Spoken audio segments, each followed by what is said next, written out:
Welcome back to the Life Outside podcast, where we share stories from outside to hopefully inspire you to get outside as well.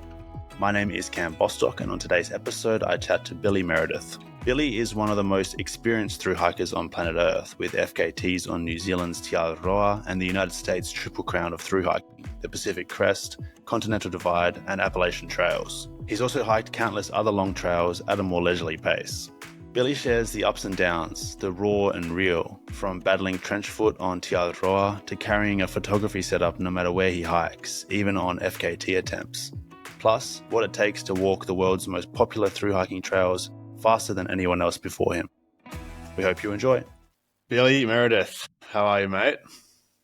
I'm doing great. Back stateside, rested up since the TA, so I'm feeling pretty good these days.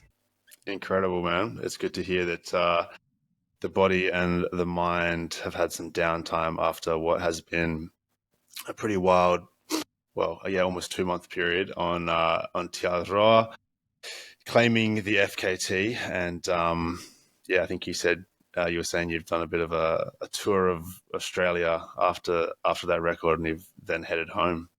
Yeah, I just got back to Atlanta a couple days ago.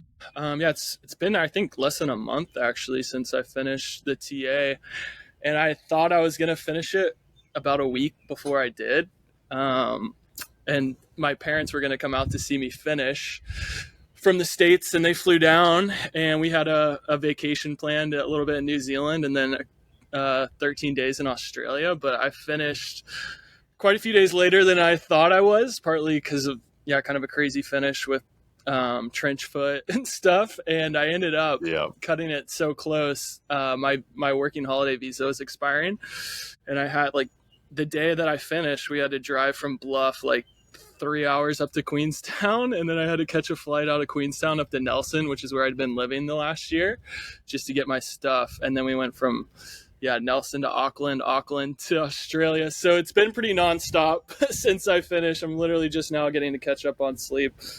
That's my crazy, parents, dude. They travel a lot differently than I do. They do those all-day tours, and we were catching all kinds of flights, waking up at 3 a.m., 4 a.m. So I just, haven't really been able to catch up on the sleep. I was going to say you would have been so sleep deprived by the end of that effort, and we'll get into the FKT soon. But I'm glad to hear you're home now, and you can relax a little. Yeah, it's a privilege to be able to chat to you, man. I was following along on Instagram. You started the TA FKT daily vlogging, and I was so hyped, and I was like, I don't know how this is possibly going to last, walking ridiculous hours every day and also creating content. But it was cool while it did last, and then to be able to see you see it out, and like you said, there was some some definite low points throughout. It was pretty inspiring. Thank you. Yeah, that was kind of a last minute decision to try the daily vlogs, but it was, like you said, it was fun while it lasted.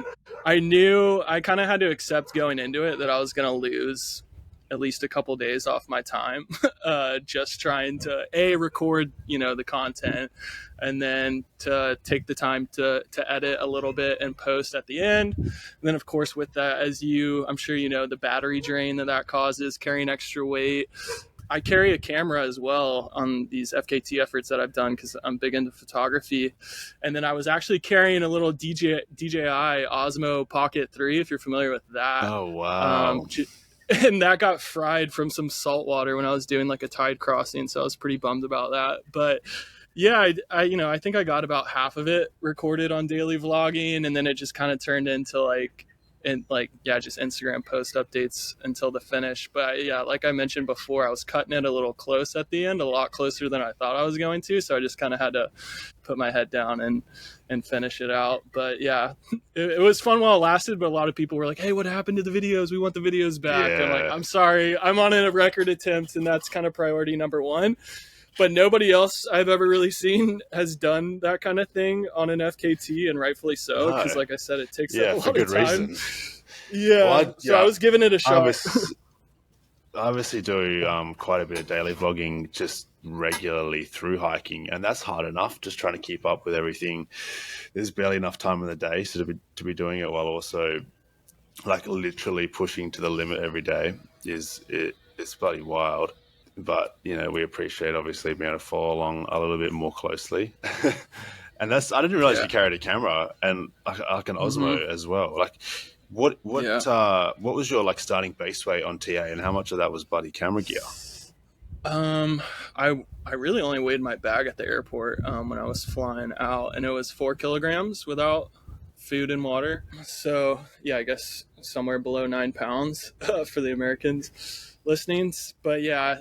I mean, honestly, though the camera I carry was pretty small. It was like the Ricoh GR3, and then I had the Osmo Pocket. But I brought a little tripod for it, and like some other just little pieces of gear for that. And then I had my iPhone, obviously, which is more than capable to record video, and that's what I ended up using for like the vlogging stuff. But at the same time, I don't really want to burn all the battery on my iPhone just for content purposes. But I was pretty big. I mean, I just started going through photos over the past 2 days because like I just got home.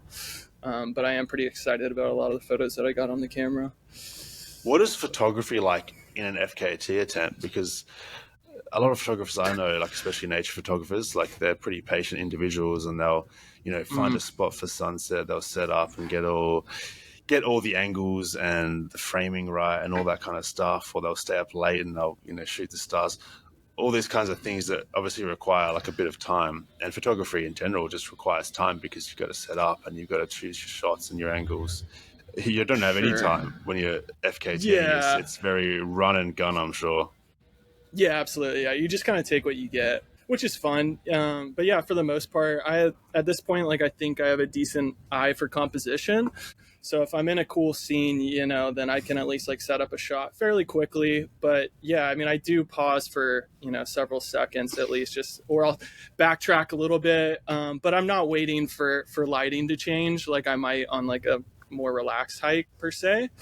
But you are, on the FKTs, you're getting up before sunrise every day and you're hiking through sunset, which kind of offers a more unique perspective than when I'm just through hiking casually, where typically have camp set up at sunset and I'm not normally waking up for sunrise unless it's like a special occasion or at like an awesome spot.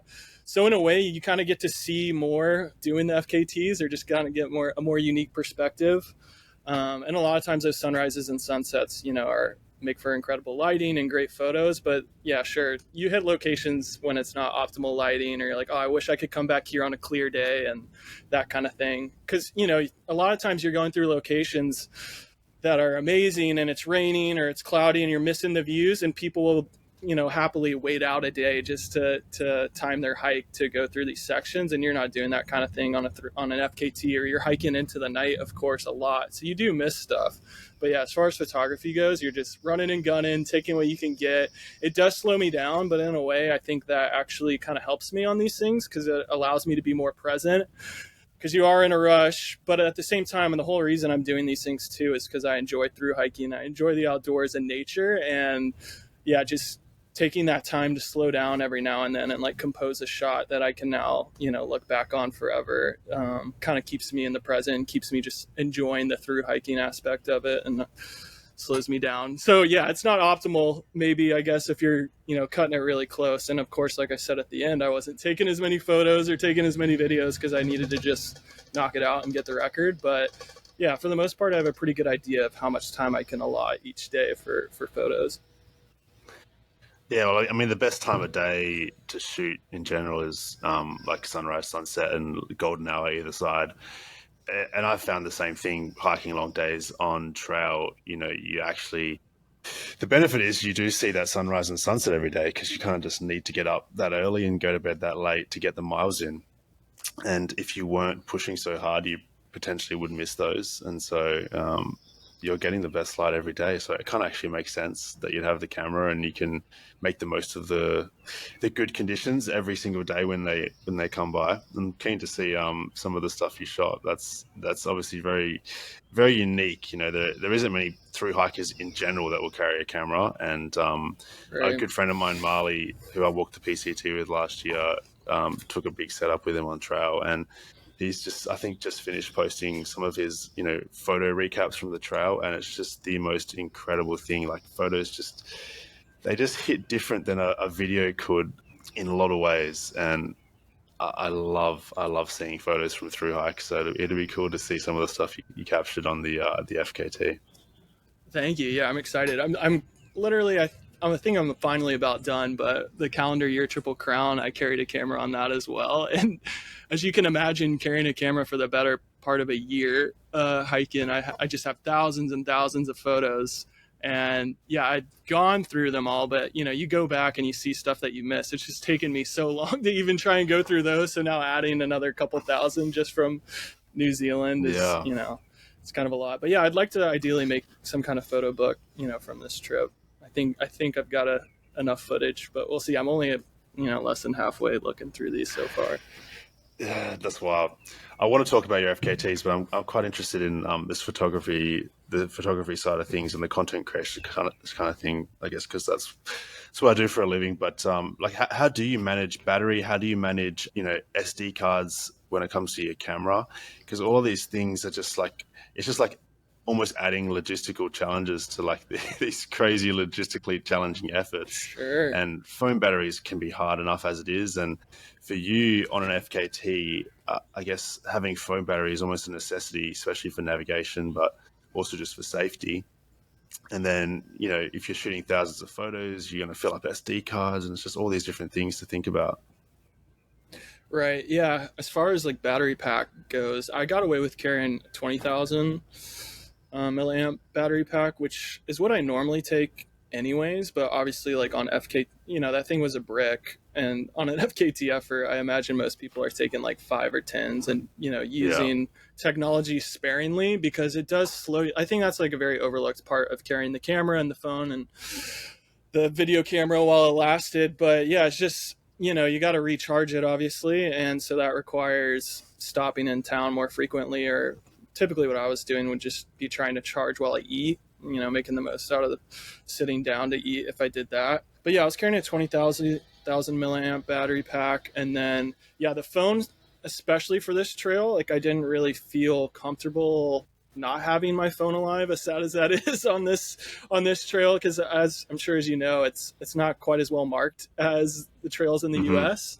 And even if you are on a trail and you're following those orange triangles, they don't really have specific TA markers for this track. So you might be on a trail, but it's just they kind of use that same general orange triangle for all the trails, across New Zealand. So it's not guaranteed that you're on the TA. So I was having to check my phone all the time, especially when you're on an FKT. You want to, the worst thing you can do on these things, in my opinion, or the worst feeling, is doing bonus miles, which I did plenty of on this track, especially with all the road walking. You just kind of lose focus or just start daydreaming for a minute, and you realize you're supposed to take a ride on a street way back. And of course there's no markers, and I did so many bonus miles on this trail. It hurts when you're not racing the clock, but just doing extra miles, even a couple 100 meters, Sure. would hurt. I know. But you're right. TA is that kind of trail where a lot of the time it's very, very easy to either go the wrong way or just not see the way at all. Yeah, it's quite wild in places, isn't it? I can't tell you how many times I pulled my phone out just to see, I'm like, okay, where's the trail? And just to see that I was on it. And you're like, how is it? Like, I'm on trail right now. You're bushwhacking, or just, the tussock. There's sections with the tussock where there is no trail and you just kind of follow it. Yeah, it's just route finding. But that was tough. I'll tell you what, that was really tough at night. Typically most of the markers don't have the reflectors on them, and so night hiking on this trail, which is where I do a lot of my miles and like some of my best work, I'll say, like, is during the night. And this trail, I did not anticipate it, but I got lost so many times at night, and just it was tough on this one for sure. Yeah, I could definitely relate to that. Yeah, open tussock fields, there's just no route. It's just bound your way through and over them, and some of the forests and the mountains, it's just bashing your way up, isn't it? Yeah, absolutely. Part of the reason I love TA so much is that sort of wild experience. It's so different to a trail like the PCT where it's very hard to get lost. Yeah, I suppose that's why they call it tramping over there. There's just a whole different word for it. Yeah. Yeah, and it kind of just fits. Even though I don't know where the origin of that word comes from, it just feels like harder hiking, tramping. I love it. Yeah. Oh yeah. I was just saying I had bought the guidebook before I started. I went into this trail pretty blind. I'm not gonna lie, because I'd done quite a bit in the U.S. So I kind of figured, how tough could this be? How much different could this be? Just being an experienced through hiker myself, but I did buy a guidebook right before I started, and I noticed he was like kind of sectioning off like the difficulty of the trail is in like easy walking, which was like comparable to US hiking, and then tramping, and then like hard tramping. And by the time I finished, I was like, yeah, tramping and hiking are not to be interchanged. I don't think like it was just a completely different experience than what I was used to in the States. Te Araroa is weird because a lot of the trail is like on the road and it's super easy. I mean, walking on the road has its own challenges, of course, but non-technical, and you can put in big days, and in theory should be relatively easy to navigate. But then the hard parts of the trail are just so much harder, and it's a very unique trail in that way. The TA's have gotten a ton of attention, I would say, recently, or at least a ton of attention in the FKT world. I just had Maddie Waite on the podcast a few weeks ago, who holds the self-supported female record, and her partner Tom used to hold the self-supported male record. They did together last year, and I was just talking to her about how crazy it is that all these legends are coming over and tackling the FKT on Te Araroa. Obviously, Carl Saab got the supported record a little while before you got the self-supported record, and just putting up ridiculous times. What are your thoughts on Carl Saab's time? You obviously gave it everything. Yeah. You finished TA in 52 days, I think it was, and supported and unsupported, supported and self-supported are completely different worlds. But Carl finishing TA in 31 days, that doesn't make sense in my brain. It doesn't compute at all. Yeah, mine either. I can't tell you how many times I was out there, because we were out there at the same time at one point. I started after him, so he was in front of me the whole way. But yeah, I can't tell you how many times I'd be going through some of those sections, just like how do you move more than a snail's pace through some of this? But yeah, personally, it was 31 days I think he did it in. He was doing just under 100 Ks a day, and personally, I think that in my opinion is the greatest supported FKT effort so far, in my opinion. Wow. But I don't think it's going to get enough recognition because people don't understand, really understand what the TA is, I guess. And yeah, it's shorter than all three of the trails in the US, a little bit shorter than the Appalachian Trail. And if you look at the elevation gain, I'm sure it's going to be significantly less because, like you said, there are so many road portions. But in my opinion, I think it's far more difficult than any of the three. It's tough to say that about the Appalachian Trail just because of how physically punishing that one is from start to finish with just the elevation gain. But like you said, it's either a flat trail and you're on the road, or a beach, or it's like the toughest trail you've ever hiked. Like the only way I could compare it, when it is in the forest and you're actually on a trail in the mountains, it's comparable to southern Maine and New Hampshire on the Appalachian Trail, which is just straight up, straight down, no switchbacks, muddy. But this trail, like we mentioned before, it's not marked as well, and there's a lot more bushwhacking and mud than the Appalachian Trail. And then even the road sections and the beach sections were really challenging, in my opinion, like just as challenging as the forest section, because it was midsummer and you're out there on the side of a road for hours and hours. Sometimes literally days at a time when you're around Auckland, where you're just on road, for a couple hundred miles. In my opinion, I think probably the most dangerous hiking I've done was hiking some of these 2-lane roads in New Zealand, because most of the roads through New Zealand are 2 lanes. So you have the semi trucks whizzing by you with no shoulder. And then, if you do try to end up night hiking some of it, you're doing these roads at night. And it was that was the sketchiest hiking I felt. At least, to me, that was a little bit scarier than some of the snow sections in the Sierra and stuff that I've done. Because you're relying on other people at that point to see you and to not hit you, even if you are in the oncoming lane. And to me, that's just kind of scary because it's out of my control. But Yeah, it's incredibly challenging. Even the walking sections, yeah, sure they're flat, but you're on sand, and again, it's midday in summer, and you're just getting cooked by that sun, which is more brutal than in the U.S. because y'all have that ozone layer hole in the ozone layer down there. Yeah.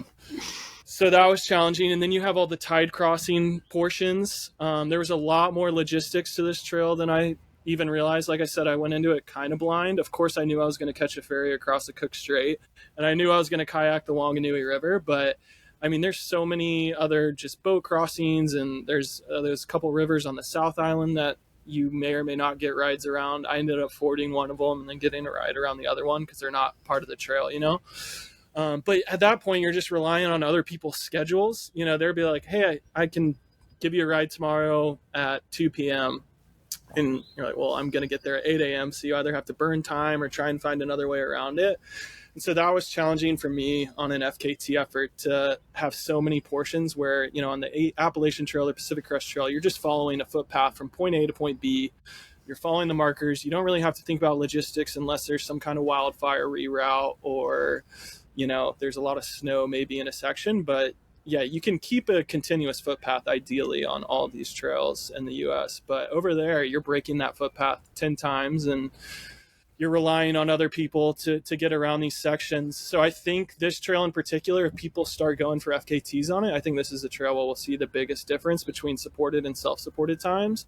Because I can't, I mean, who knows how many days I lost just waiting for, you know, for instance, when I was kayaking the Wanganui River, they could drop me in at 8 a.m. the next morning, but I wasn't going to be getting there until about noon or 1 p.m. if I was pushing hard. And so I had to really, I mean, I basically lost half a day just waiting, you know, until the next day when they could drop me in at 8 a.m. And that happened numerous times where you're waiting until 9 a.m. for a water taxi or whatever. And I know like Carl and them, their crew, they had boats waiting for him. They kayaked his kayak to him at one point. And so he could just go, all he had to think about was doing miles. But if you're not supported, you're having to think about logistics while you're trying to put in, you know, ultra marathons. So that was pretty tough. But yeah, what Carl did was unbelievable. And like I said, I think in my opinion, it's probably the greatest like effort I've seen. Yeah, that's the big difference between self-supported and supported is obviously it's you need some mental fortitude to run that kind of mileage every day, but just the mental load on logistics and just thinking about everything to do with the trail is completely taken away from you, which is why self-supported FKTs, I mean, it all blows me away, but doing a trail without any outside assistance that fast, it's just wild. The physical output you have to consistently put out is incredible. But then, like you said, keeping up with logistics and figuring out where you're going to resupply and all the planning that goes into literally every single day, especially on a trail like Te Araroa, it's just wild. I can imagine your brain was just going a million miles an hour and then crashing like, you know, almost every day, just trying to think, you know, days and weeks ahead and trying to be at places at certain times, and then being, you know, obviously frustrated, like you said, when other people, it's out of your control, you know, their schedules don't line up exactly with yours. It's just a whole new challenge. Sure. You just have to remind yourself that whoever does it after you is going to have to deal with the same thing too, you know? Yeah. So you can't get that frustrated in the moment. But yeah, when comparing it to a supported effort, it's just a completely different ball game, especially on this trail. Because typically, you know, the support teams, they've got your nutrition dialed, they've got camp set up waiting for you, they'll break it down for you. And so there's all that standard stuff. But on this trail, that's all of that plus handling logistics as well. So it's just kind of a bigger difference on this one. Yeah. Crazy. Where did thru hiking start for you, Billy? I know you've obviously you've walked the Triple Crown in the US faster than anyone else before. The Triple Crown FKT, that's the PCT, CDT, and AT. You have the TA now, FKT as well. Where did thru hiking start? Have you hiked some of these big trails before a little more casually, or some other trails as well? Yeah, so I started thru hiking in 2019, and I hiked the Appalachian Trail with my best friend Andrew.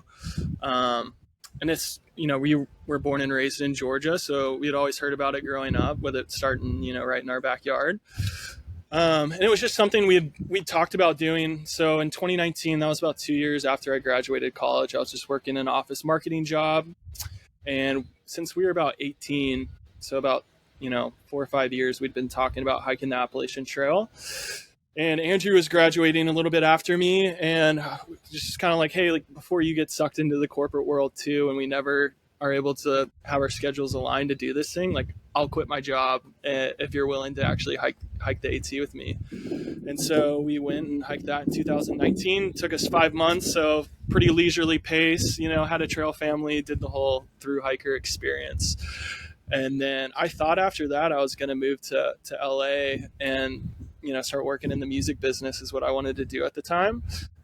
Not like actually making music myself, but on the business side of things. I had some experience in that. So of course COVID hit a few months later, and I ended up, everyone was getting laid off, and LA kind of seemed like the last place I wanted to go to during COVID.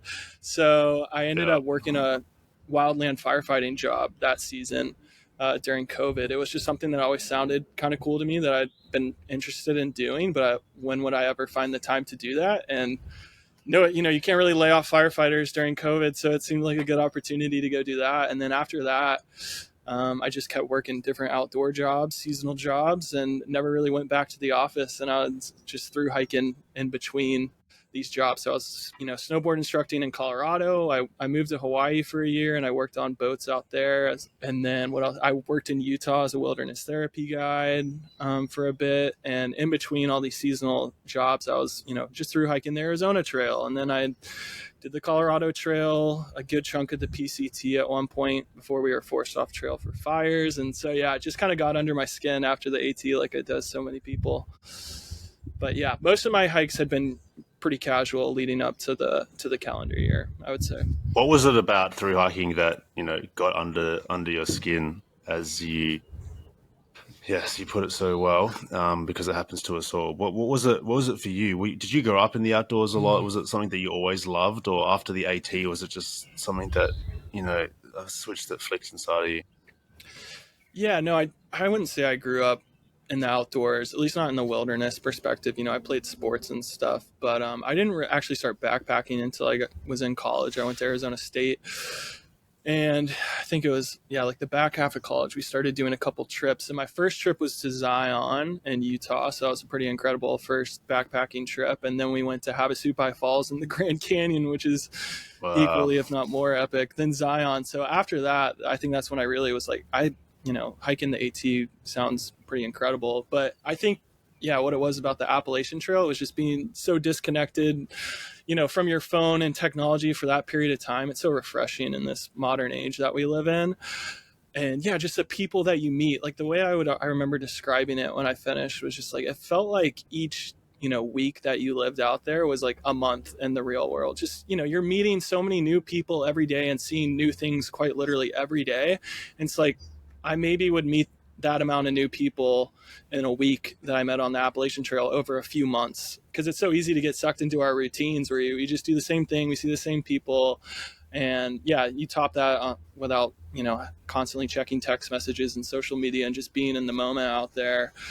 And of course, the nature and the wildlife that you see on these things, it was just so incredible. That me and my buddy Andrew, we ended up trying the PCT 2 years later, because we went back to the real world for a bit. We're like, all right, we got to do that again. That was too much fun, And the number one thing that you hear, at least that I hear on these hikes, because it's kind of like young 20-year-olds, like fresh out of college, 20s, 30-year-olds, or it's retirees and out there doing it. And it was something that they always wanted to do and they didn't make time for. And every person I meet that's in the retirement age, they're like, oh, I wish I did it when I was younger. I wish I did it when I was younger, when I was your age, when my body was more fit or whatever. And I finally just started taking that to heart. And I'm like, you know what, this really is the time, if I'm going to kind of get into this scene and enjoy it, like now is the time. Because I was 24 when I started through hiking. And so, we'll see, going forward. I've done quite a bit at this point, and I don't know if I'm losing the bug or just, what it is, but I don't know 100% how much longer I'll be doing it, but. That's such a good way to put it. It feels like a month on trail. Like a week on trail feels like a month in regular life. That's so true. That's so true, isn't it? Like time almost feels like it slows down when you're through hiking and you're experiencing Sure. so much in such a small amount of time. And I guess that's when you go back to regular life and everything is so crazy and hectic. You kind of long for that experience again. That's a great way to put how I've felt many times coming off trail. Um, Yeah. I don't yeah. think it has to be just through hiking either. I think it's just, getting out of Mm, the mundane routine and whatever that looks like for you. It's why, yeah, people like going on these big adventures and stuff. Yeah, just because it feels like you're really squeezing the most out of life, during that time span. And it can be exhausting. Everyone loves a good, by the end of a through hike, you're kind of eager to get back into a bed and into the routine for a little bit. But yeah, once you've kind of experienced that, it's tough to not want to just keep doing it forever. totally. Yeah. And you obviously have gone pretty all in. So in 2023, you, for some reason, decided to attempt the calendar year Triple Crown, which, for those who aren't aware of what that is, FKTs is basically the fastest known time. So doing something as fast as possible. Typically, these long trails in the US are they're pretty competitive in the FKT space these days. Would you say? But Yeah, the absolutely. Triple Crown doing all three of the big trails in the US faster than anyone else before. I mean, that's just a whole other world. Had there been a whole lot of people who had attempted the FKT of the Triple Crown before you, and why did you think this was something that you wanted to do? Yeah. No, not many people had done, fastest known time attempts on it because, I mean, when I started it, there were less than, I think it was like 17 people had just hiked all three within 1 year, Really? prior to me doing it. Wow. Yeah. I think I was number 18. It was something like that. It was less than 20 people. So, yeah. And I don't even know if people had gone on official FKT attempts of that trail. There were a couple people obviously noticed like who did it the fastest out of those 18. So there was a female and a male supported, or yeah, efforts or self-supported, and then the female was supported. So they were logged on fastest known time, who had the records, but there hadn't been like, and at least like that I had seen was someone being like, hey, I'm going for like a fastest, like I'm going to try and set the record on this. um, so yeah, I think it was just because so few people had even done it. But yeah, I had decided, I think in 2021, that I wanted to go for a calendar year Triple Crown, just because at that point I think it was like 10 people maybe, or 12 people had ever done it. So it just sounded, I knew I wanted to hike all three trails at some point anyways. And like I mentioned, Andrew and I had done Washington and Oregon southbound on the PCT in 2021, and we were forced off trail because of wildfires. Like they closed the PCT in California that year for quite a while. Um, and I'd already done the Appalachian Trail with him. So really, I mean, that just left, the CDT and part of the PCT I still had to do. But I just wanted to try and see if I was capable of doing all three. And yeah, there's very few things, it seems like these days, where you can say you're one of the first people to, do something that big. And so that Yeah. appealed to me. And then I kind of was just like doing the math. I was like, all right, like an FKT on this looks like 32-ish miles a day, or like 52K a day for, I think, I did it for 234 days, I think it was, or 232, one of the other, something like that. I lost track, but I felt like that was possible, so I used like the Arizona Trail that fall in October and November just to see what it felt like pushing 50 plus Ks a day for a little while. And I did the Arizona Trail in just under a month. And then I went into snowboard instructing in Colorado and Steamboat that winter. So I really didn't have much training prior to starting that calendar year Triple Crown effort. But you're out there for so long that, as I'm sure you get your trail legs, you kind of just hike yourself into shape. And it's like, how would you even really train for something that massive without it, I guess, consuming your life? So I kind of just started it and was like, I'm just going to go for it. I wasn't necessarily 100% attached to it. I really just wanted to finish, but I kind of forced it on myself. I didn't start the calendar year until May 2nd. And I think there was only one other person that had started in May, because most people start in, January, February, March. So they allow themselves 12 full months or close to it to do the effort. And so I started in May. So I really only had 8 months to do it in. And the record was like just under 8 months. So yeah, I ended up finishing December 22nd. So just before the end of the year. Yeah. Yeah, cutting it close. So you walked all 3 trails in 234 days, averaging, like you said, over 50 kilometers or over 30 miles a day, which is just mind blowing when you lay it out like that. And, obviously insane amount of average vertical gain every day as well. Different parts of the different trails are more hillier than others, of course. Yeah. And I'm assuming you wouldn't have taken too many days off in that time. But I'm trying to figure out, like, so did you bounce between trails, or did you just walk all 3 end to end? Because you'd lose a lot of time even just traveling between them, right? Mm-hmm. Yeah. So most people, when they do the calendar year Triple Crown, they'll switch between trails like 5 to 10 times, trying to hit each one during the right season where they have minimal snow and that kind of thing. I think prior to me starting, 1, maybe 2 other people had done all 3 trails in a row without, breaking their footsteps on one to go to a different trail. So it's very rare to do that. You have to be going pretty quick. So I knew I'd be going fast enough to do it. And that was my goal going into it, was to hike the PCT. And then I was going to hike the CDT. And then I was going to finish with the Appalachian Trail. And the Sierra in California that year had the most amount of snow ever recorded. So by the time I got up there, like I said, I started May 2nd. And by the time I got up there, it was still ski season. They were still skiing up there. So I ended up flipping from the PCT over to the CDT. And then, I ended up doing the CDT, and then I went back to the PCT, picked that up in Tehachapi, and that was in August when I got back on the PCT. So, and there was still ski season going on in August at Mammoth. Actually, when I got back on the PCT, that's how much snow there was that year. But I ended up having to hike the Mojave Desert during August, which was not fun.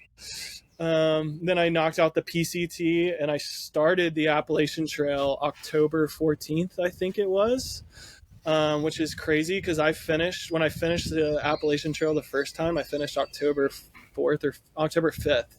And we had tried to finish the 4th, but Katahdin had just gotten its big snowfall that year, and we had to postpone it a day because the rangers didn't want people going up. So it was already getting snow in October when I finished the first time. And I remember just being so happy to be done because it was getting really cold out there, and just like, man, I'm so happy to knock this out. And then, little did I know that a couple of years later I'd be starting, 2 weeks after that on a southbound hike of the AT. So yeah, I ended up flying between trails, obviously. There's 3 times, and then from 1 time from the CDT to the PCT. So I tried to minimize that as much as I could, because you're totally right. You lose time on that. And funny enough, I don't think either of the days that I flew between trails were 0 days for me. I would get to the trail, or I'd get to the airport and try and get to the trailhead immediately, whether that looks like an Uber or, some of those trailheads are really remote, and that was actually pretty challenging logistics wise. But yeah, I think I took 4 0 days the whole time over those 8 months or so, where I didn't hike at all. Otherwise, including those 4 0 days, I was averaging 32 miles a day and like nearly 6,000 feet of climbing, which included the travel days and the 0 days in there too. Big numbers. That's wild. But I guess, like you said, you do build that trail fitness, and I guess probably by the time you hit Tehachapi on the PCT and headed over to the CDT, you were feeling relatively strong, I would imagine. And so hitting that average mileage, I mean, it's not going to be easy to do it for that long, but it's crazy how the body adapts. I remember I probably averaged maybe 2 or 3 weeks on the PCT at that mileage. And I just felt like the fittest, strongest hiker on planet Earth. And then I would always just crash after that week or 2 where I was hitting that mileage, and I had to catch up on sleep and recovery a bit.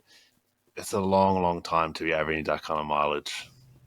Yeah, and it's funny how much your pack changes up during that time too, because you're hiking through every season, possible, really. I had Mm. snowstorms in Washington when I finished the PCT, and then, doing a winter, late fall winter through hike of the Appalachian Trail, trying to average that kind of mileage. I was carrying, on the AT, I think around 30 pounds of gear on my back while I was doing that. So it's not like I was going 30 self-supported. pounds. Yeah, I had a sleeping bag and a What? quilt and all kinds of jackets Wow. and tights and stuff. And then I had my camera as well. But yeah, like when I was at my heaviest, and you're pretty remote, you're more remote on these trails than you are on the TA. So that was one benefit of the TA, is not carrying much food at all, at least on the North Island, but just in general. But yeah, when I had, a few days worth of food in my bag, plus all the winter gear, because I would wake up, and this is in Fahrenheit, but it would be 17 degrees Fahrenheit outside.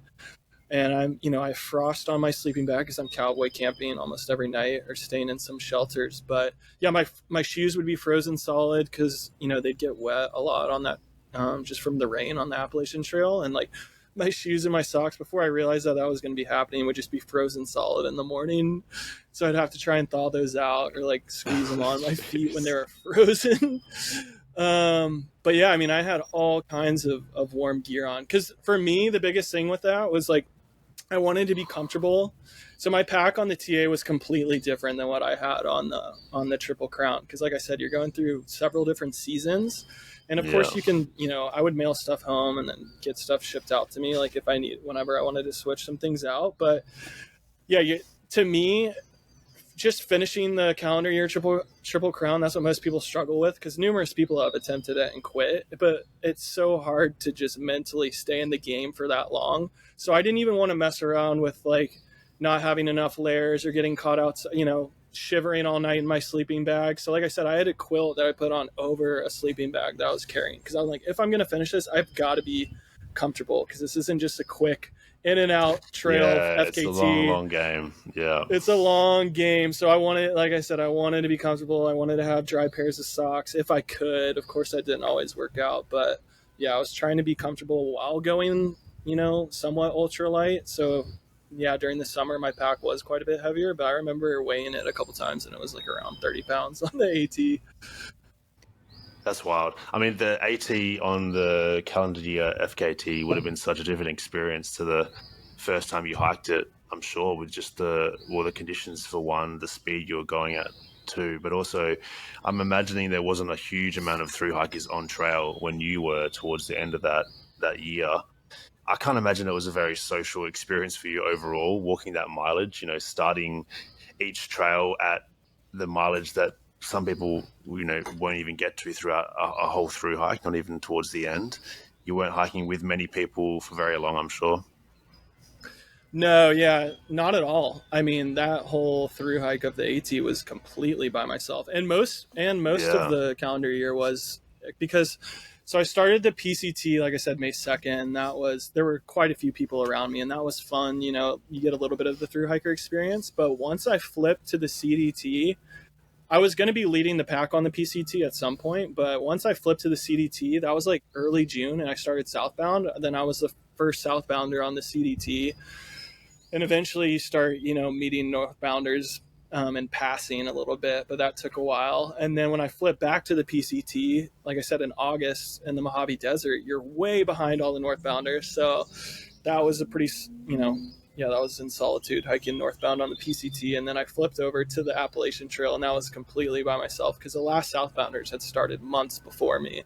So I was actually seeing the last group of northbounders finishing within a few days of me starting that trail. And then, of course, the AT, though, is, you would get a lot more weekend hikers out there. It's just a more populated trail because you're closer to road crossings and just cities and that kind of thing. So, but yeah, it was not a typical through hiking experience. And it was getting dark up in Maine by 5 p.m., if not like 4:50 p.m. When I was hiking. So I was doing hours and hours of night hiking. I ended up switching my routine up to where I was waking up at 4 a.m.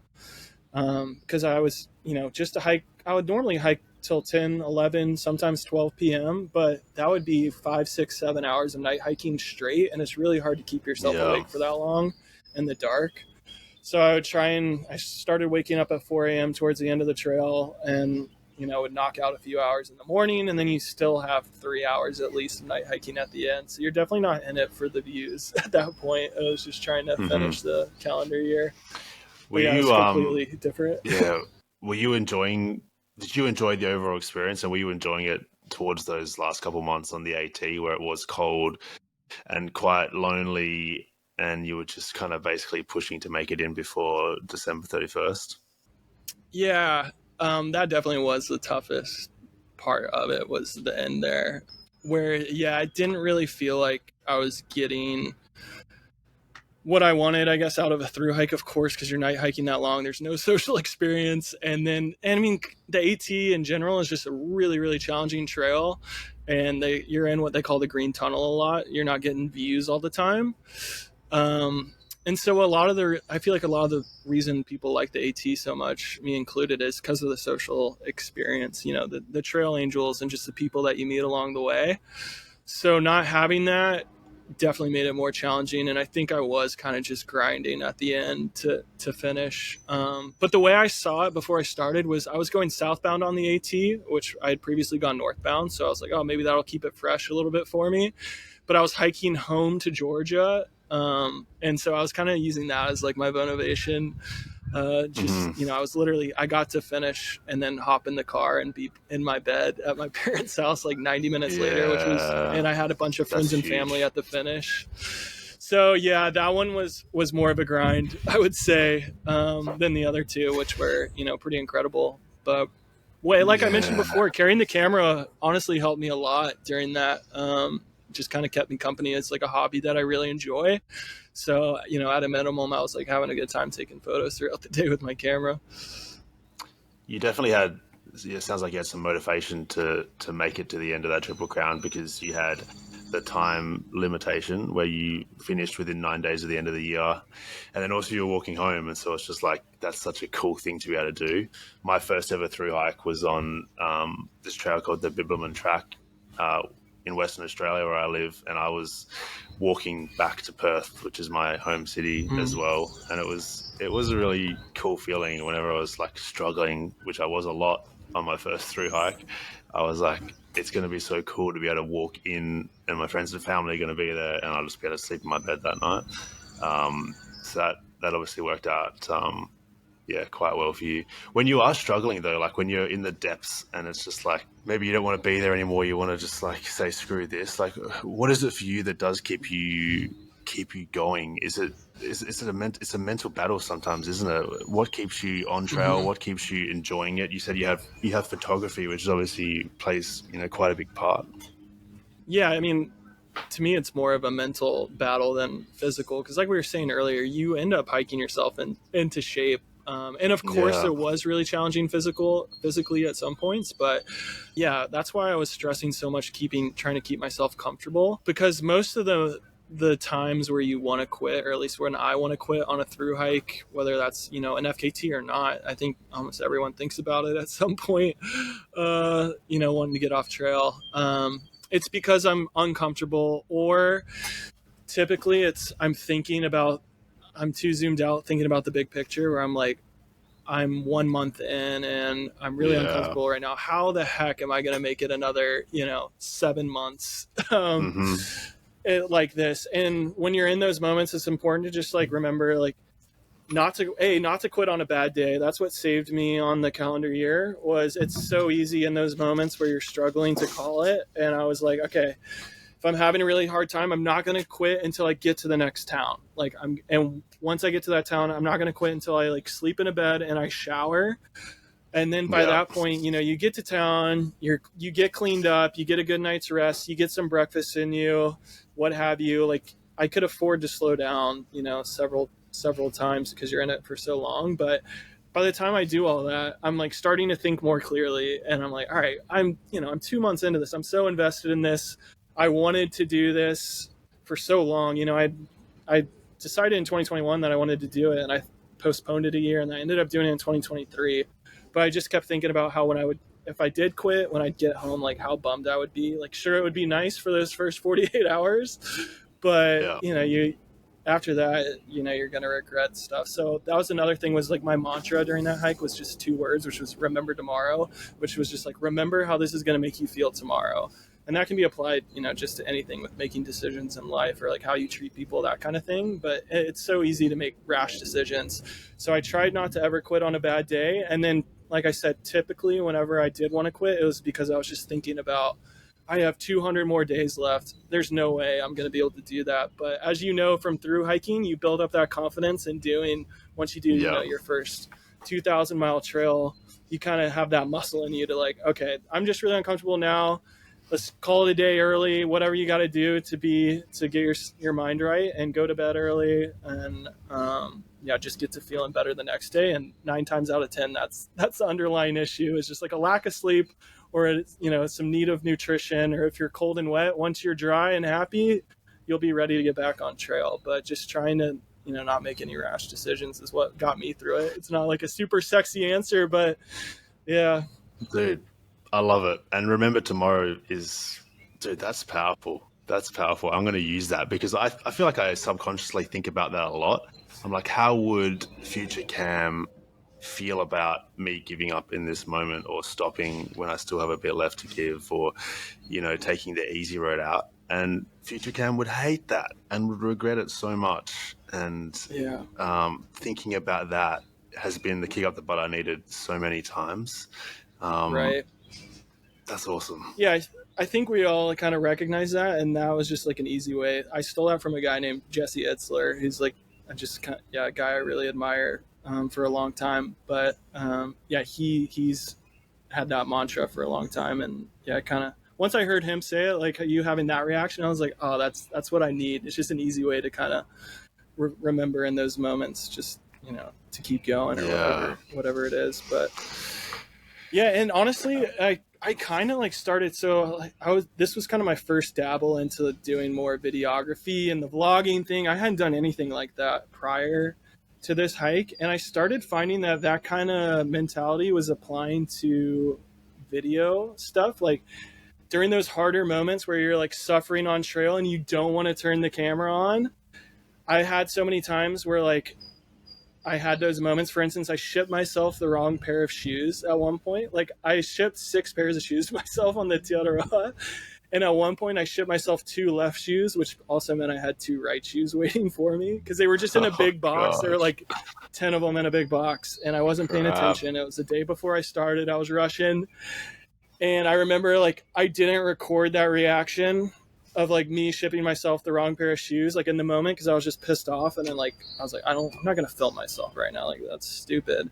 And then of course the next day I'm like, oh, that would have made for a great video moment. And you can't like reenact that kind of thing. And there was another time too where that happened, where I had like a moment that was like would have been great for documenting, but in the moment I didn't feel like doing it, even though I knew like the next day I would regret it, and I just didn't take out the camera and record myself. And those were the moments that I wish I had. So I was finding that to be true in that content creation sense as well.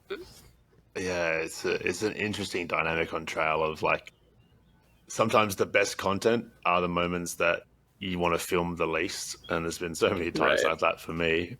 And I mean, I don't think you should force it anyway. I think content should come secondary to the overall experience that you're having out there. And if it detriments it in any way, then it shouldn't sort of, overrun that. But yeah, those crappy times where like the weather's terrible and the last thing you want to do is whip out your phone to film it because everything's going to get wet, and it's like I go back, I get to the edit, I'm like, damn it, I wish I had more footage of that crazy rainstorm that I just hiked through and stuff like that. Yeah, right. It always because you got to dig through your pack and get it out and then put it away in the waterproof stuff. And like, it's those times where you don't want to do it, but then you look back and you're like, wow, I'm really good at making this look like it was an easy breezy, like wonderful experience. When it's like the complete opposite a lot of times. And then you have to try and explain to people like, no, like, like there actually is a lot of uphill, because like I'm so good at recording on the flat portions where the trail is cruisy, because it's so easy to pull your phone out and you don't have to be paying attention. But when you're on a climb getting your butt kicked, like you don't want to pull out your camera, or like when it's really rocky and rooty and muddy, it's just like, but that's what people should see and want to see. Yeah, exactly. I've heard a lot of criticisms of content creators who, people say you're only showing the best parts of trail, and it's not. It does. It looks. You making it look so easy, and that's probably a part of it. Is because the times where it is really challenging, or you're wading through mud or you're bush bashing, like it's very very hard to film, and then if you don't have that Hmm. footage, it's very hard to sort of tell that story. But that's just how it is, and it's the best thing in the world to be able to document these things. And I'm sure, like, you look back on the photos you've taken and the videos you've taken on these FKT attempts, and it just teleports you back to those moments in a way that nothing else could, which is just the coolest thing ever. Yeah, absolutely. Yeah. For you, I'm curious. When are you bringing like a 20,000 milliamp battery pack, and like how often are you, getting off trail to edit these videos and finding service, to upload them is a hard part too. Because when you're trying to upload one of those videos and you have one or two bars, it just drains your battery, which is Yeah, is it tough. does. How do Yeah. you manage that? I, I hiked both TA and PCT with a 20,000 milliamp as well. Yeah. Um, and I would just, yeah, like I would spend more time in towns than you would on FKT, obviously. So like, I never had too many issues with battery. The hardest part is like getting reception to be able to consistently upload, because Right. like when you commit to daily vlogs, it's like, well, now people expect a vlog every day. Mm-hmm. Funny that.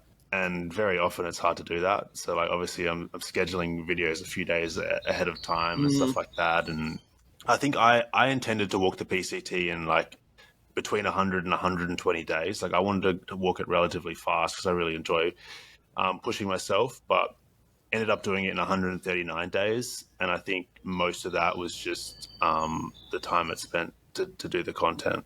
It just, yeah, it takes up a lot of time. And sometimes I'd be sitting on top of a mountain trying to upload for 2 hours. And sometimes I'd take Yeah. that extra 0 day just to be able to catch up on all this editing that I needed to do. And I wouldn't change it for the world. I loved it so much, but it definitely does change the overall hiking experience. That's for sure. Yeah, yeah, Yeah. but I mean, I think I it's super probably cool. lost at least 2 days just purely for trying to upload those reels to Instagram for That's like half of wild, it. dude. That's Um, wild on an FKT. Man, well, I I thought loved I was seeing them aiming pop for up every day at the 45. start. Yeah. Yeah, Yeah, I was aiming for 45 days when I started, and then I didn't realize, so like, one, how difficult the trail was, because I would look at the elevation profiles, be like, oh, flat day, easy day. Little did I know, you're like wading through a swamp, or you're bush bashing along a farmer's yeah, fence line. Like, it's not cruisy flat miles like you would see on like the PCT or the AT. If it's flat, you're like really excited. Whenever I would see flat portions on this one, I was really skeptical. But yeah, so I thought I was going to finish it in 45 days, and then like I said, I decided last minute to do the uploading of the reels and the vlogging. So I was like, okay, well, that's another couple days that I didn't account for, so it's probably be more like 47. I was like, I can go sub 50 though. And then I was really pushing the sub 50 up until the end. I was like, I that's actually how I got the trench foot at the end, was I tried to go sub 50.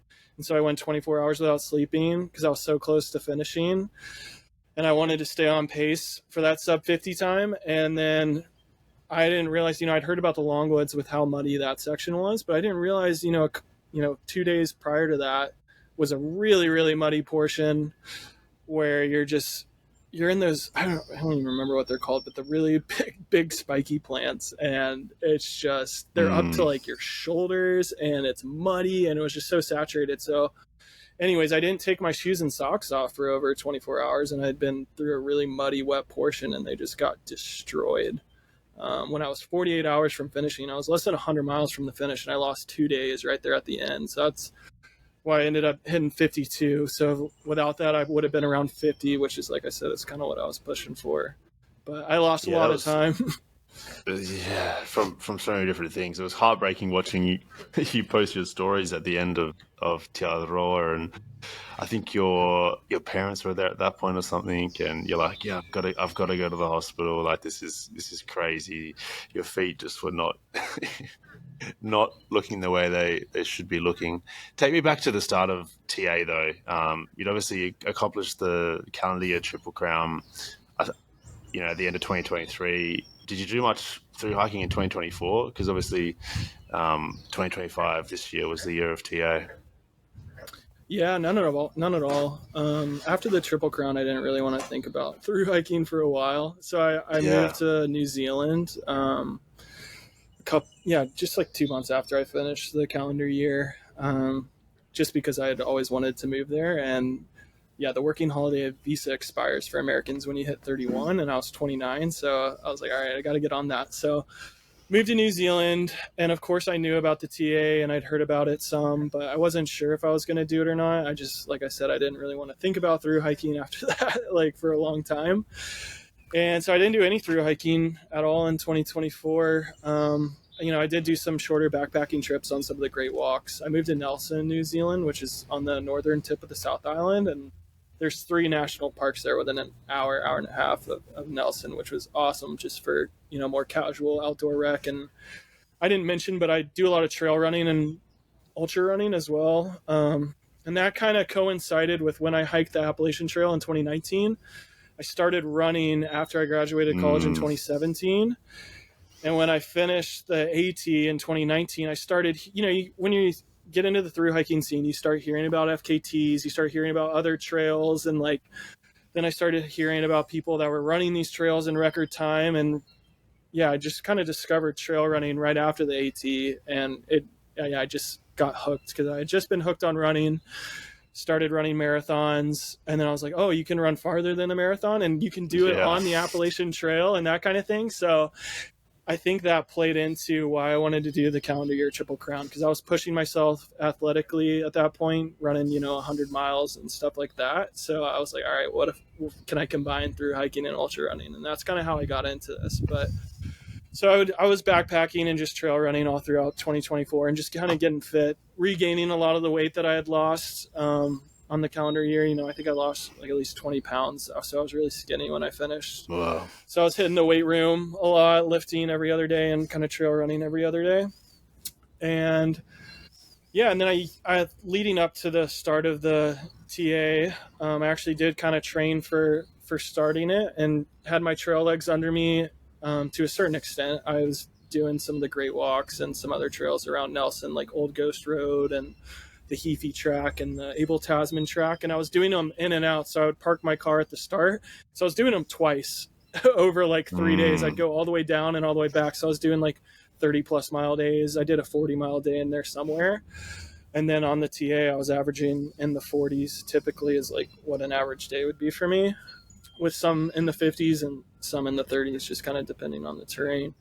But yeah, so I didn't do much through hiking, but I did actually have the advantage of training, which I didn't do before the calendar year Triple Crown, really. I was just relying on all the other, 5,000+ miles of through hiking I had done as my training. But this one I did do some pretty big days in the weeks leading up to it. And then, yeah, I started February 3rd. So just similar to the calendar year Triple Crown, that was months after everyone else had started their southbound attempt. So it was pretty isolating. That's about when I started my northbound attempt, actually. Mm-hmm. Yeah, which is crazy. Yeah, and then I passed a bunch of the southbounders right at the finish.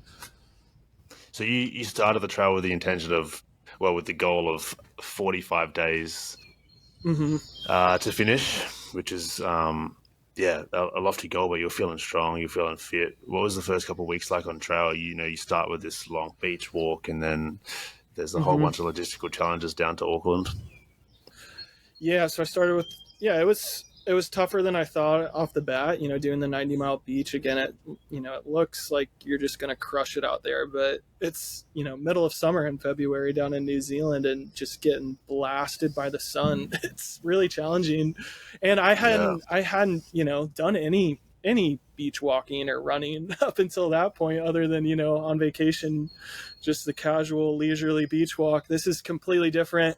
You go straight from the beach onto roads, and I actually got shin splints right off the bat. I think because of that, because I had never done that kind of mileage on roads and beach. Any other time I was doing big days like that, I had been on like a proper trail where it's, either dirt or rocky or what have you, but I hadn't done it on pavement or beach for that long. And so I had shin splints right off the bat, which is really frustrating.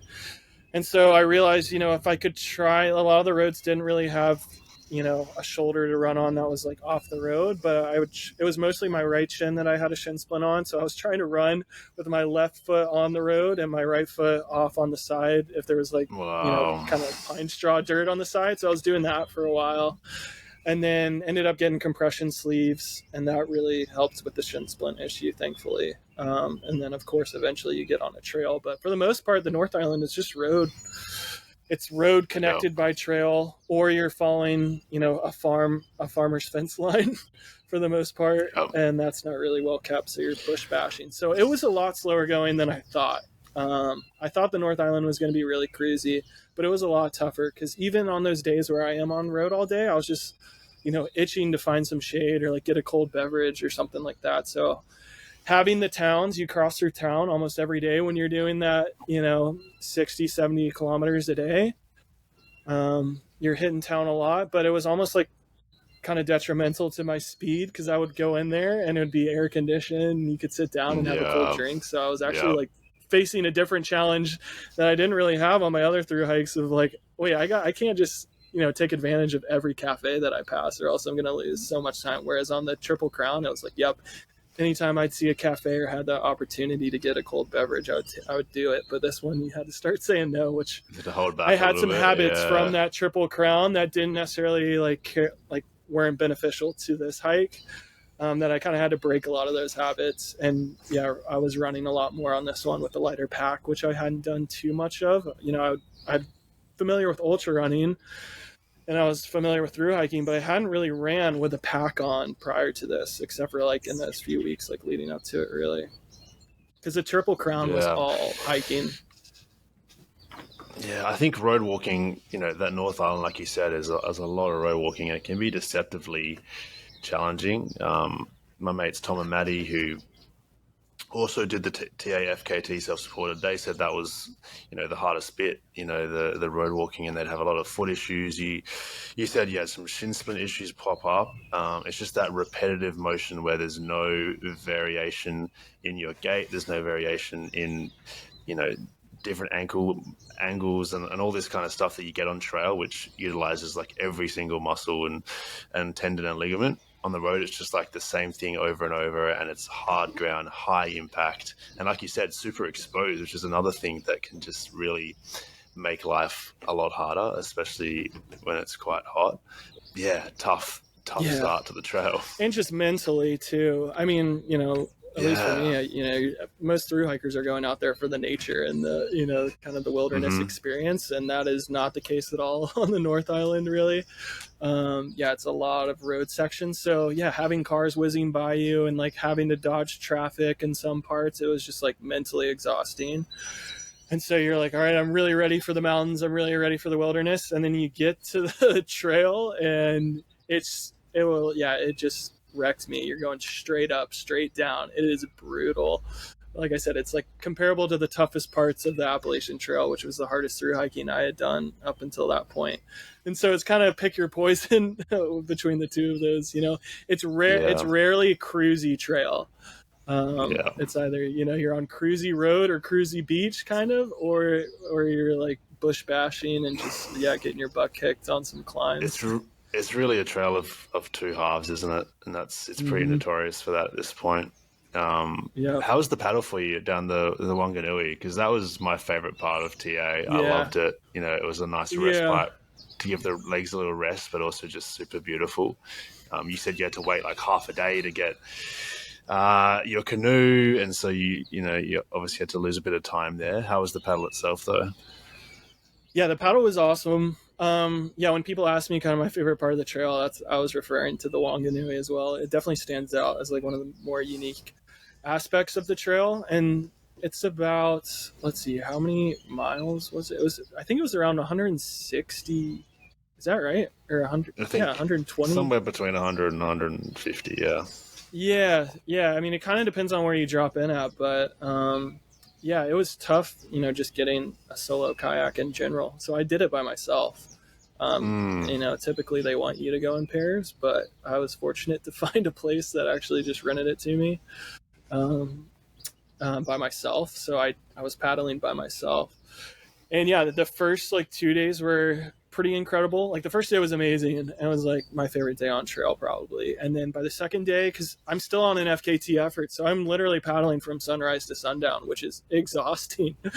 And Yeah. I kept hearing that the river was really low compared to usual. Yeah, they were like, oh, if it was a meter higher right now, you'd be flying down. But it was really, really low water levels. So if I wasn't paddling, I was actually getting pushed upstream because there was a slight headwind when I was out there. So it wasn't like I would just stop paddling and I was like cruising down the river. It was like, no, if you, no, it was a bit, of course it was a rest for the legs and the feet, which was really nice, but I was working the upper body at that point. And yeah, I mean, I was doing, the first day I got in, mid-morning and I did 50K, I think that day. And then the next day I did 60K. And then I finished with like a 55K day. Yeah. And I was so ready to get out of the kayak at that point on that third day.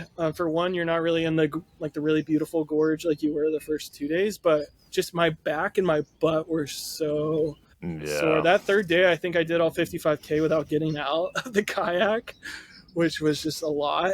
And yeah, I was just so cramped and like it was kind of brutal at the end. But despite that like final half of the third day, it was definitely my favorite part of the trail. When I did the Wanganui, we had actually really high river levels, and it had just rained a ton, and it worked out that we were some of the first to get back on the river after like a lot of heavy rain.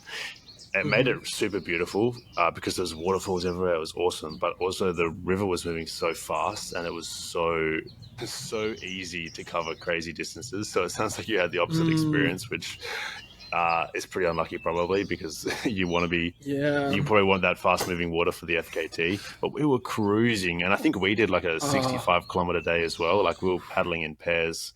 I'd met some other TA hikers. And like 65K wasn't very hard. It was just like, you just had to steer a lot of it. I remember there being some there's not a huge amount of like rapids or anything, but I'm assuming when the river's lower, the rapids are more frequent and more hectic. Did you have any issues solo kayaking through some white water?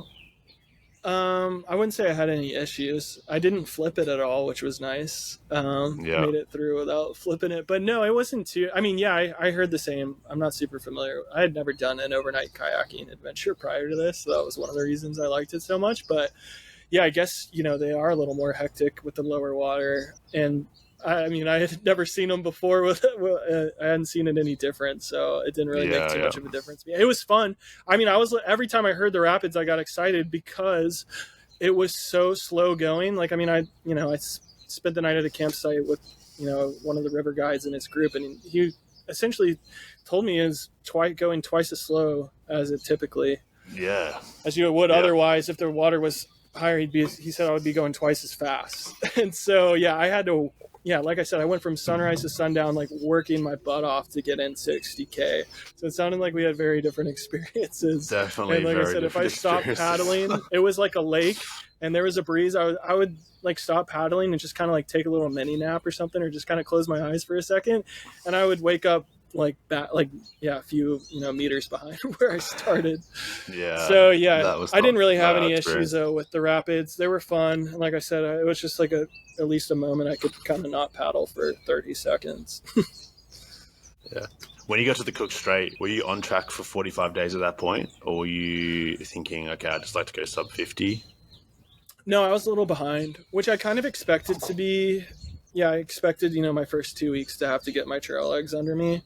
I think I was like maybe 2 days kind of behind where I wanted to be. But like I said, there's like a break-in period when you're doing that kind of miles at first, like blisters on your feet, you kind of deal with the shin splints. And I knew that kind of going into this, I was going to have to get broken in.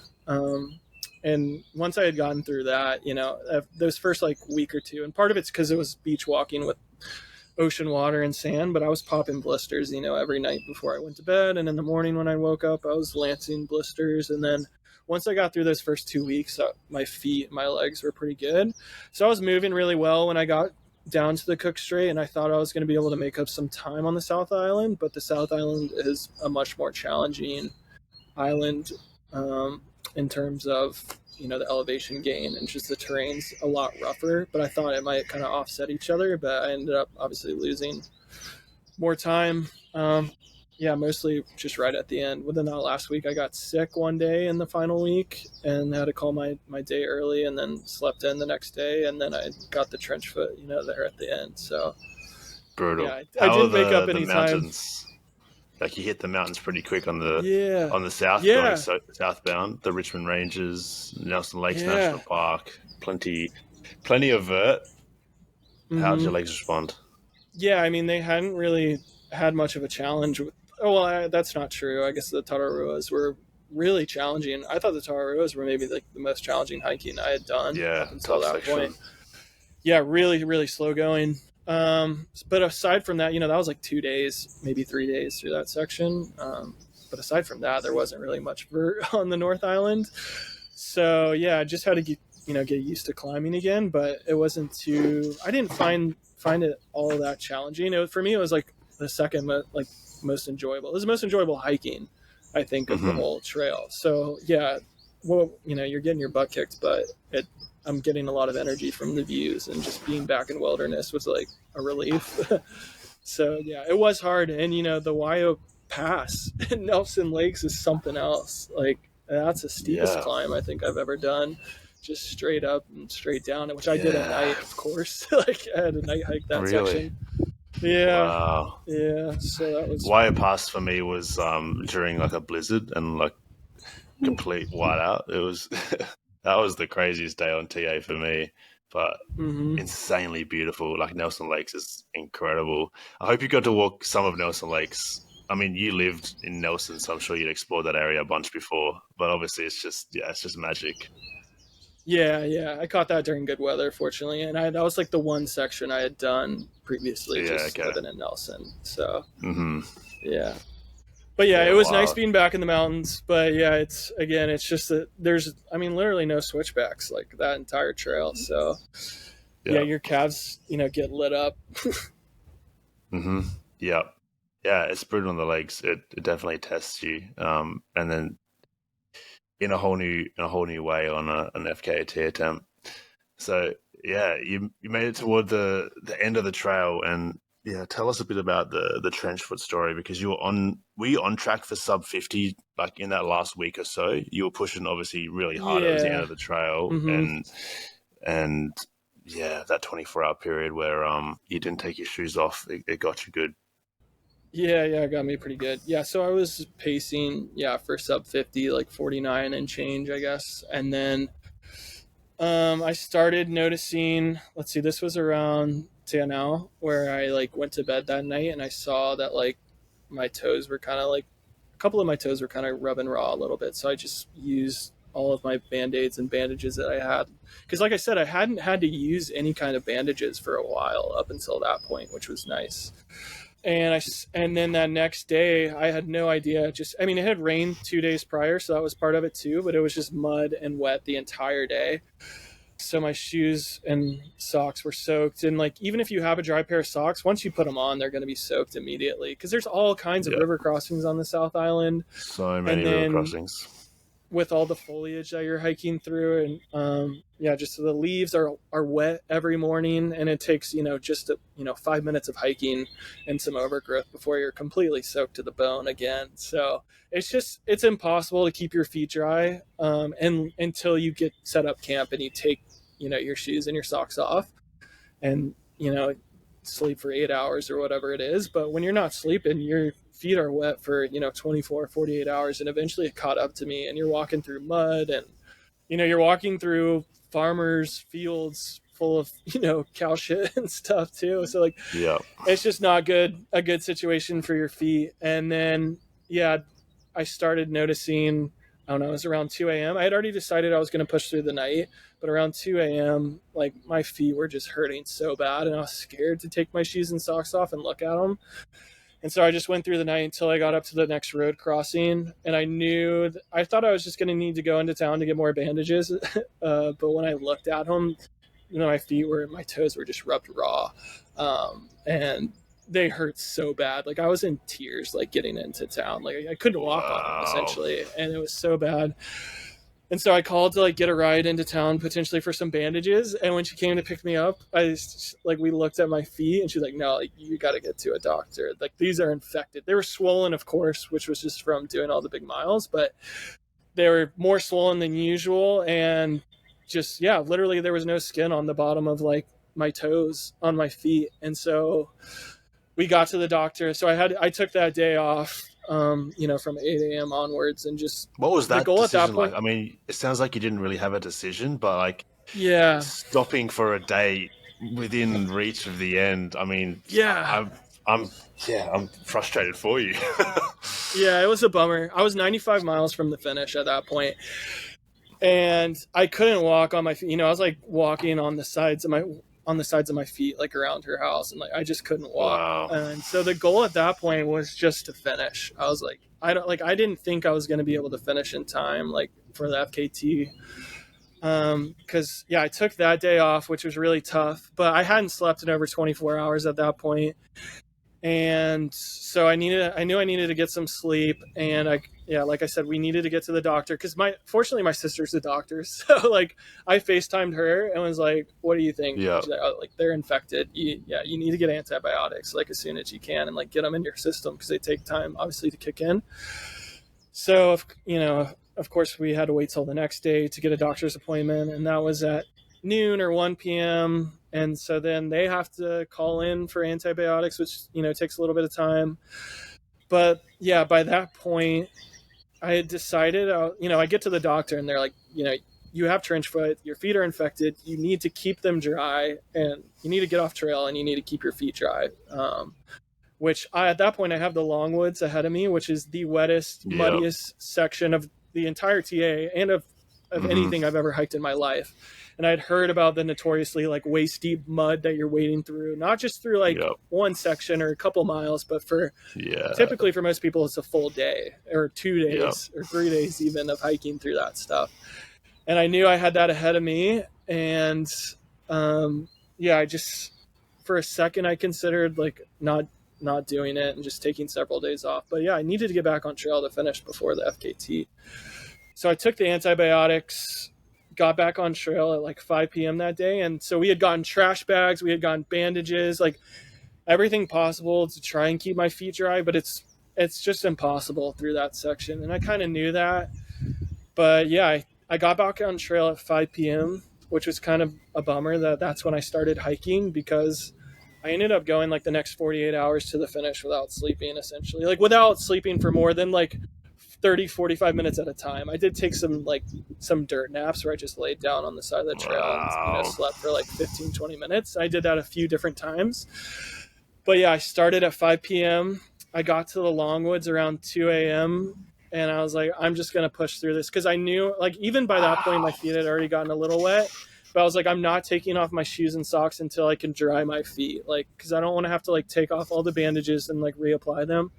So I did the Longwoods from about 2 in the morning until 2 p.m. the next day, or I guess later that day. And you kind of end up at like a beach essentially when you get out of the Longwoods. And I took off all the bandages and I dried my feet out. And by that point, I think I had like 50 miles to the finish. And of course, like the beach walk had several different river crossings, and then it started raining on me. So from the time that I got back on trail to the finish, my feet didn't get to be dry. They were just wet the entire time from getting on. And then when I finished, I got in my parents' car. They were there at the finish to pick me up. And that car ride from Bluff to Queenstown that night, my feet were just throbbing. Like it got worse than it was even when I had stopped prior, which I expected, because I just did 98 miles on trench foot and raw toes. But it was hurting though. It would have been agonizing that whole 98 miles, right? Yeah, it was.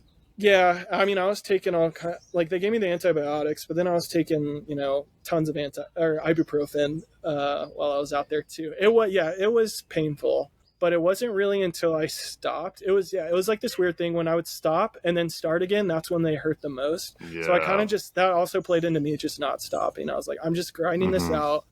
And so, I went those 48 hours with just like a few naps in between. I can imagine in your head, you're just like, I am not going to bed at any point because then I have to wake up and like restart all this. It was just like you wanted to keep the train running, right? And you're just so close to the end, and obviously, you still had bloody FKT to get. Yeah. I mean, yeah, I was around. Wild. So I took a picture of my watch at this point, but this was the first time I'd always heard about people hallucinating during like ultra marathons and stuff. Like when they're doing like the 200 plus milers, like the 2+ day ultras. And the furthest I'd done was 100 miles, which took me like 26 hours or something to finish. But you're not hallucinating after 26 hours. But about 20-30 miles from the finish of this one, I started having some like hallucinations, which was kind of interesting. What did you see? It was like really weird stuff. So like it's at least like my experience with it, it's like I wasn't like imagining things out of thin air, like, like a unicorn coming, like trotting by me. It was like your brain sees things in nature and like starts making stuff out of shapes that's not actually there. So like, for instance, I was walking down this, it was like kind of like nearing, closer towards Bluff, but it was a morning, it was a day that I finished. It was around like 9 a.m. is when I started having the hallucinations, but there's all these boulders. I was walking next to a lake on like a really nice like bike footpath, and there were all these boulders and stuff. And like when I looked over to them, I just saw a bunch of backpacks like stacked up. Like I thought it was a bunch of like school kids' backpacks.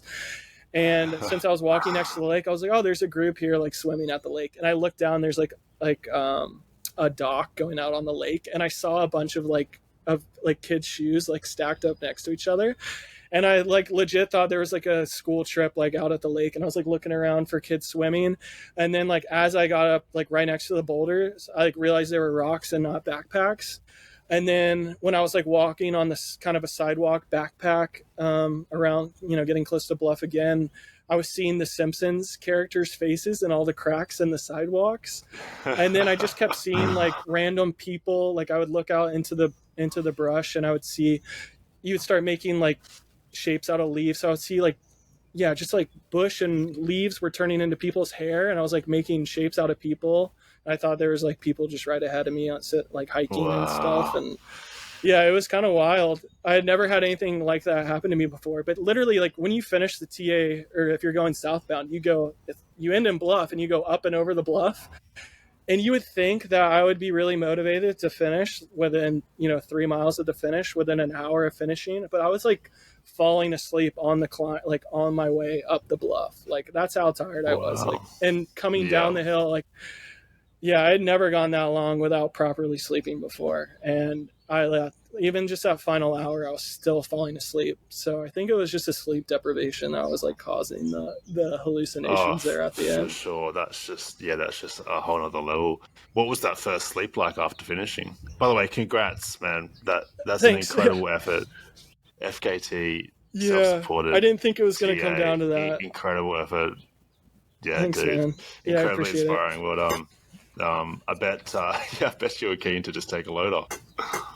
Yeah, definitely. But like I said, I had a vacation. My parents were down there to see me finish, and we had a vacation lined up for New Zealand and Australia. And I finished, like I said, 52 days. So essentially a week later than I thought I was going to.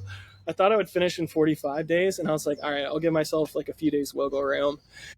And I had used that up. And so literally we had to drive up to Queenstown right after I finished. So I tried to sleep some in the car. But then the next day out of Queenstown, we had a flight up to Nelson to go get my bags, because I had to leave New Zealand within a week, and my visa was expiring. So I woke up at 11 a.m. the next morning to like my parents knocking on my room for checkout. So I didn't like really get that sleep that you dream about, where you just don't have to set an alarm kind of thing.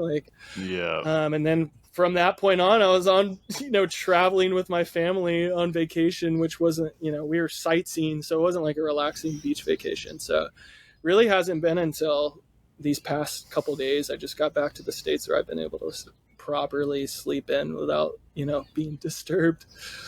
How have the feet been the last couple of weeks? Because you obviously they ended the trail in terrible shape. You've been looking after them since then. Yeah, they're in really rough shape, and I ended up posting them on my Instagram. If anyone listening to this wants to go see them, I put them up. Oh, is there an actual post? Yeah.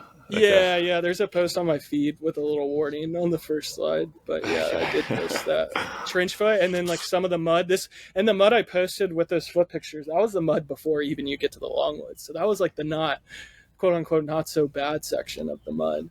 But yeah, I was a little nervous when I finished because, like I said, they got worse before they got better, and they weren't looking good. Particularly, like one toe on my left foot was looking pretty gnarly, and then they were just started like I was like shedding skin because like I had lost all that skin. But yeah, it was just like weird. They were peeling like crazy.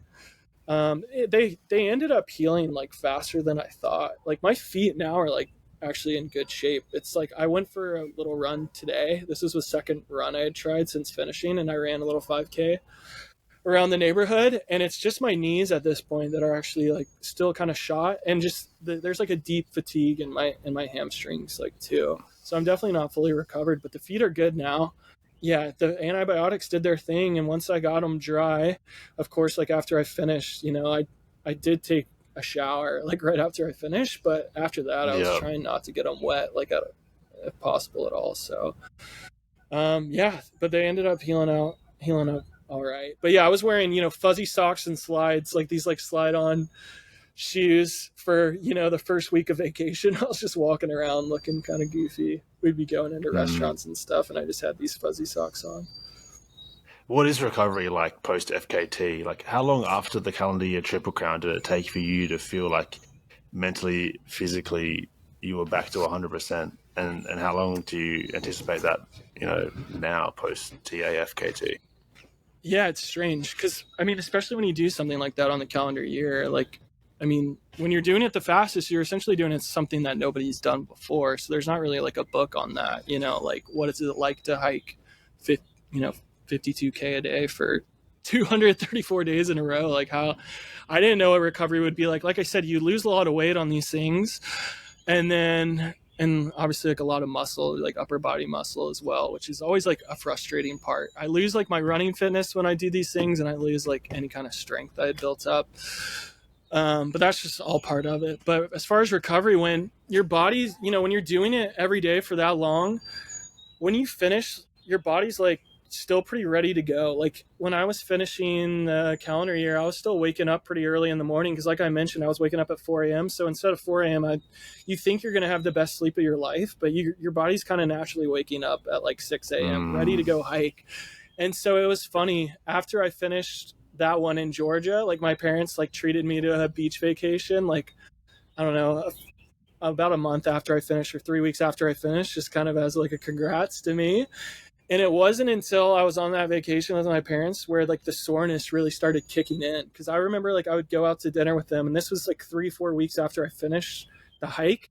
That's when I was really, really sore. I would go out to dinner with them, and I just remember standing up from dinner, like, even though you're just sitting down for an hour, just like standing up, I was like, oh my gosh, like my legs are so sore. So it was weird that it took so long for that kind of fatigue to kick in. And then I just felt off for a while, even like a month or even several months after finishing. It felt like I was still just kind of getting my energy back and like finally starting to feel rested when I got to New Zealand. But it took a couple months before I started feeling, myself again, I would say.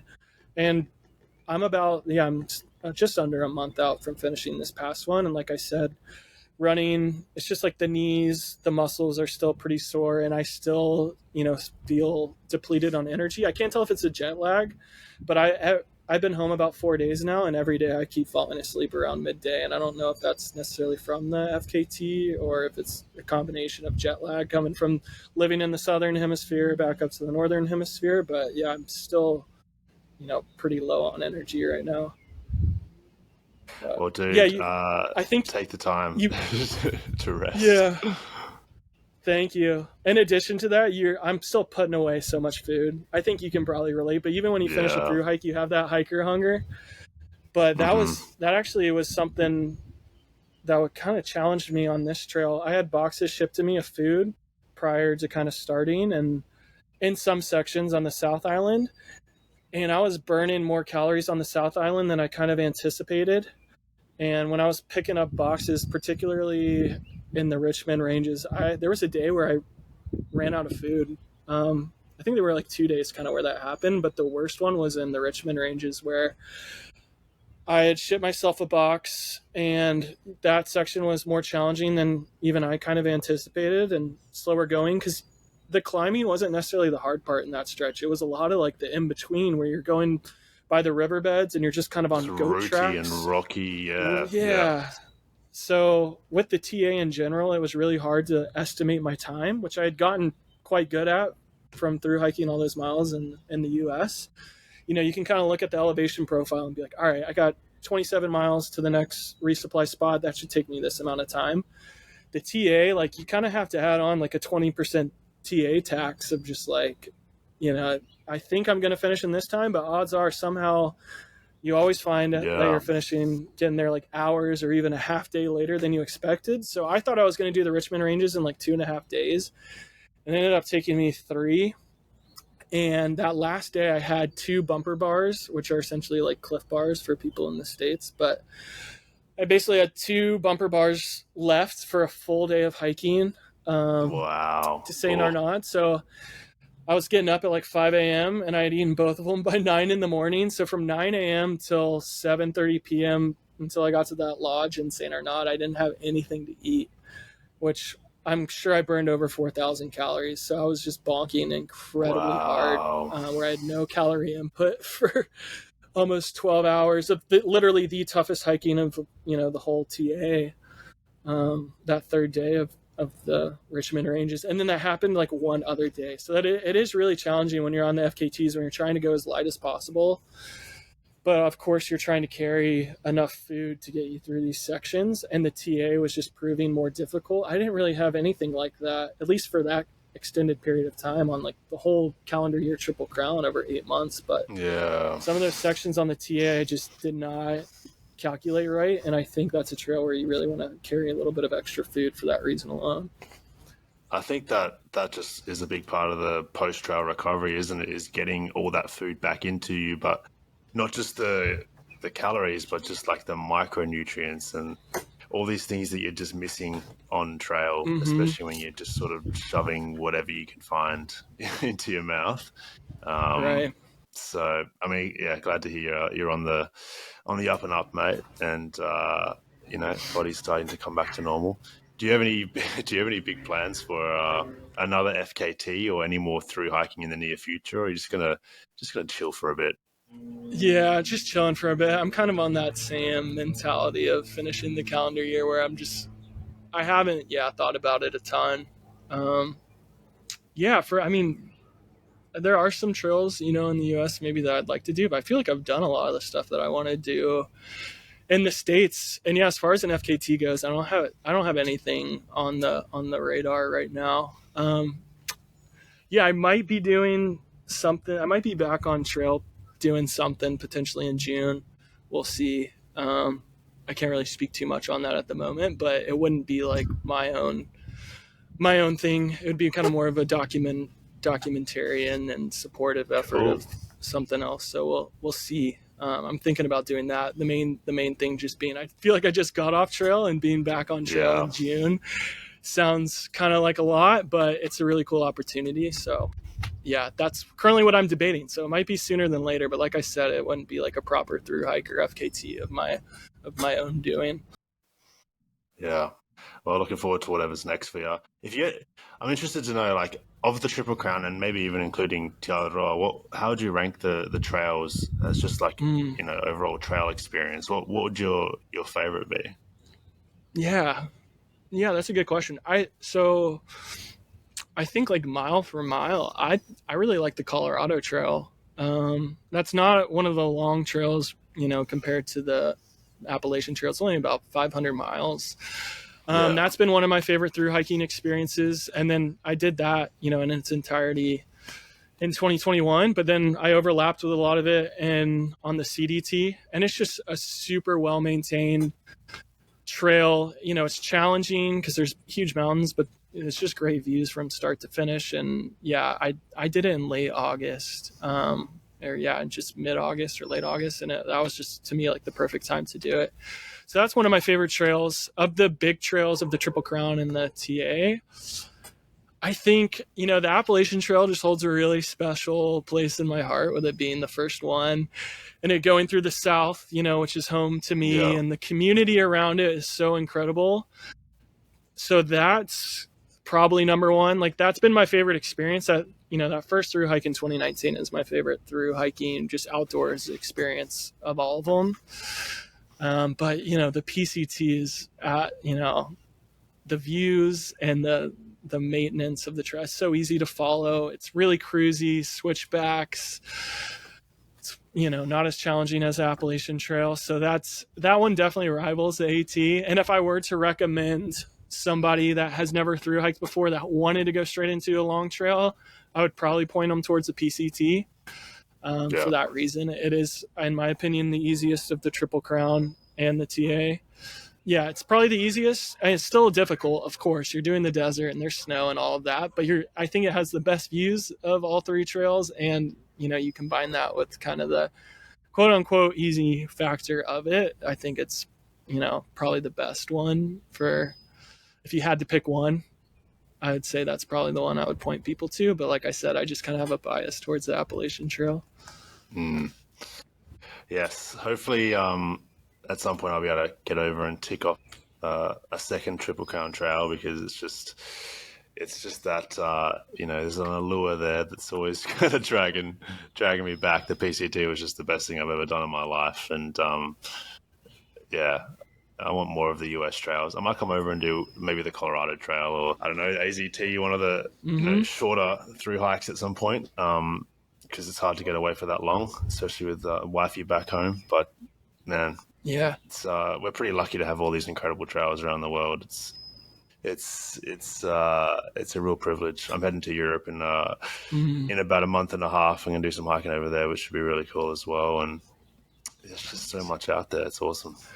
I know. Yeah. It's funny you say Europe. That's exciting. That's kind of been what's on my mind maybe for next, if I were to do another long trail, or even the Great Divide Trail up in Canada has piqued my interest quite a bit too. It looks really, really beautiful. But yeah, the Arizona Trail you mentioned, that's an awesome trail as well. Done that one. Beautiful. There's a lot of stuff on that trail that pricks and pokes you. But aside from that, yeah, I really, really enjoyed that one. But cool. Maybe I can get over to Europe sometime. I don't know. I've been traveling so much in my 20s, and doing the nomad thing. I mentioned, kind of a lot of the jobs in the States I've lived in. And then obviously I was in New Zealand for a year. I hadn't been home in 13 months. And I can't tell, if I'm just, feeling a little burned out just from the FKT plus, living abroad for a year and just kind of missing home and some friends a little bit, or if it's, I hit 30 and I'm, maybe thinking about slowing down a little bit. But something about getting back in a routine and sounds kind of nice to me, but it's always easy to say that right when you get off trail. And then again, 3 months away from now, I'm sure I'm going to be thinking about that next big outdoor adventure. So we'll see. It can change quite fast. Well, hey man, thanks for joining me today. Where can people follow you? You post on Instagram? Yeah, that's pretty much it. Just Instagram, Billy Meredith on Instagram. And yeah, I've kind of slowly over the years, maybe after the AT, I've just kind of been trying to hop off social media, more so getting into this lifestyle, because just trying to spend less time on there. So I just am on the one platform these days. Smart. Very, very smart. But you can go back and watch some of those daily vlogs from Te Araroa. Go look at some feet pics if you're into that. And I'll link all that in the podcast description. But yeah, thanks again, man, for joining. Really great to chat. And great to see what you've been up to, and keen to see what's next. Thanks, Cam. Yeah, thanks for having me on. You're definitely a big inspo for the daily vlogs. Had to take some notes from you. So thanks for having me. That's awesome, dude. An honor to be on and chat with you. Unreal, man. Cool. Well, thanks for listening, guys. Appreciate your time. If you enjoyed this episode, make sure to follow the podcast wherever you are listening from. Rate us 5 stars as well. And I'll see you in the next one. Cheers.